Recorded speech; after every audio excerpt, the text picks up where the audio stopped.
If your website is getting traffic, but it's not generating meaningful leads, this is where most businesses start blaming the wrong thing. They blame their copy, they blame the offer, they blame the call to action, they blame the traffic source. But most of the time, that's not the real issue, because traffic doesn't create trust, and websites are notoriously bad at building it. Here's the uncomfortable truth. Your website probably isn't converting because it's answering questions, but it's not resolving doubt. And doubt, not information, is what blocks buying decisions. And there is a deeper problem underneath this. Most websites are designed to explain, but buyers need to observe, and explanation alone rarely moves somebody across the line.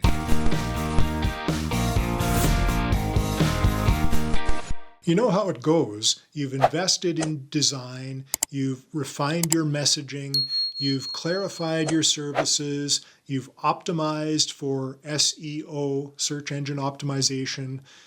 Maybe you're even running paid traffic. People are landing on your site and analytics look decent. Time on page isn't terrible, but inquiries feel inconsistent or low quality or price sensitive. So you start tweaking. New headlines, new testimonials, new buttons. It feels proactive. It feels like progress even. But this is where it starts to break down. Websites are static environments, and high-trust buying decisions are dynamic. That mismatch matters more than businesses realize. But before we go further, here's the deeper question. When someone lands on your website, what emotional state are they in?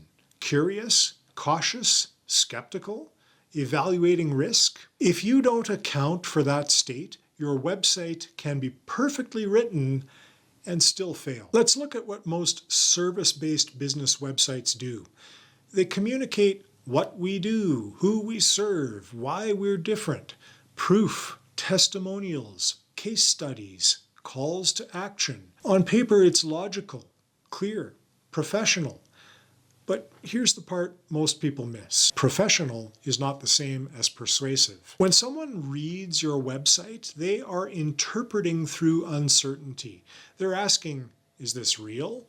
Is this tailored to my situation?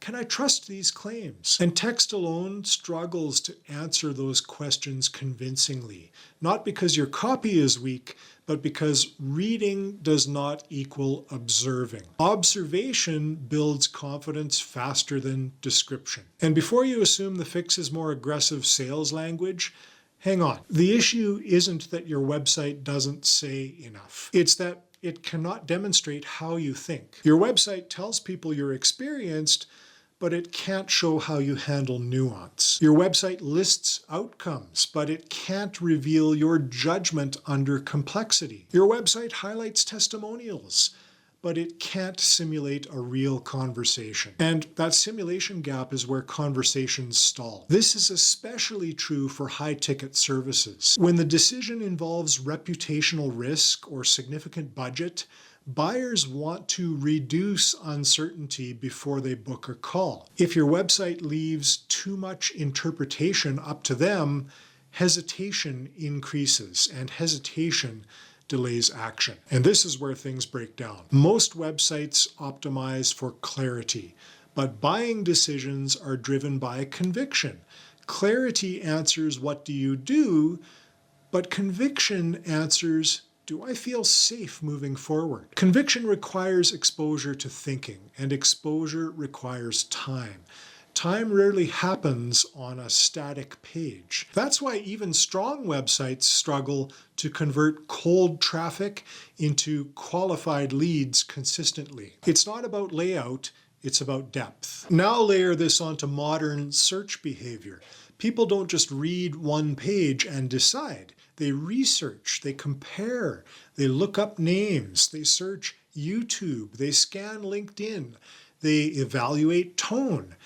They're gathering relational data. If your website is the only meaningful touch point, it carries too much weight, and most websites aren't built to carry that weight alone. Here's the part most business owners quietly ignore. Your website is often the final validation step, not the first persuasion step. If someone arrives already trusting you, your website will convert well. But if someone arrives neutral or skeptical, then your website struggles. That isn't design flaw, it's structural. Let's talk about traffic specifically. You can drive thousands of visitors per month.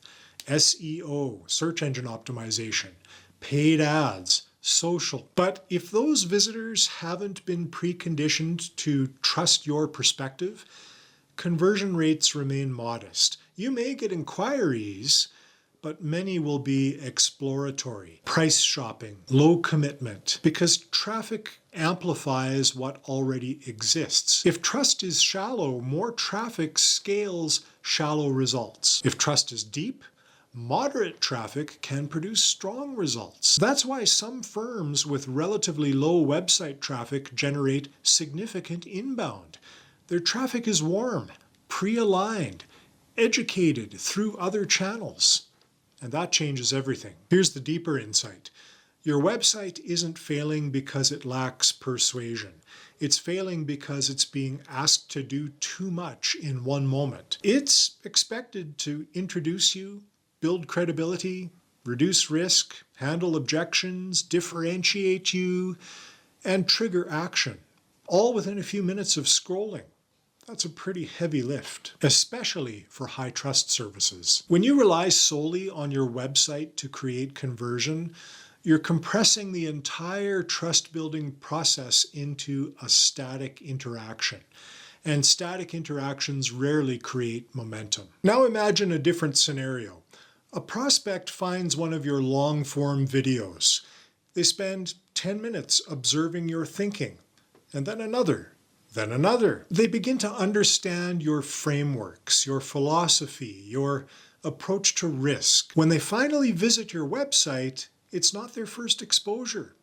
It's confirmation. Your website now feels aligned, credible, clear, because trust was built before they arrived. That's when websites convert well, not when they're the first point of contact, when they're the validation point. So let's talk consequences.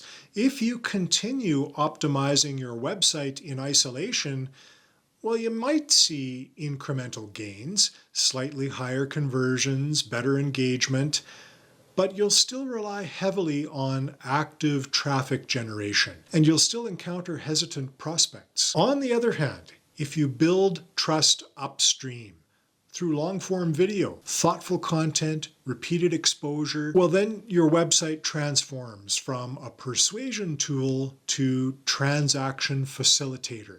It doesn't have to convince, it just has to capture. That's a fundamentally different role, and it's far more sustainable. Now let's land the main realization. Your website isn't generating leads, even with traffic, because it's not designed to replace human proximity. It can clarify, it can position, it can validate, but it cannot simulate depth of judgment the way extended face-to-face style content can. And in a world where buyers are increasingly cautious and increasingly influenced by AI summaries and aggregated content, human signal matters more. If your website is all signal and no depth, it blends in. If it's supported by a visible body of thinking, it converts. That's the shift. Not from bad website to good website, from isolated website to integrated trust system. So here's how you should think about it. Instead of asking, how do I get my website to convert better? Ask, how do I ensure the right prospects arrive already trusting me? Because when that changes, conversion improves naturally, and your website becomes what it was always meant to be, a structured entry point, not the entire sales process. If you're exploring how to build upstream trust that feeds your website instead of asking your website to do all the heavy lifting, there's a link in the description box below where you can request a conversation. No pressure, just clarity around whether a searchable, long-form trust library could improve the quality and consistency of your inbound. Because traffic without trust is noise, but traffic with conviction, that becomes pipeline.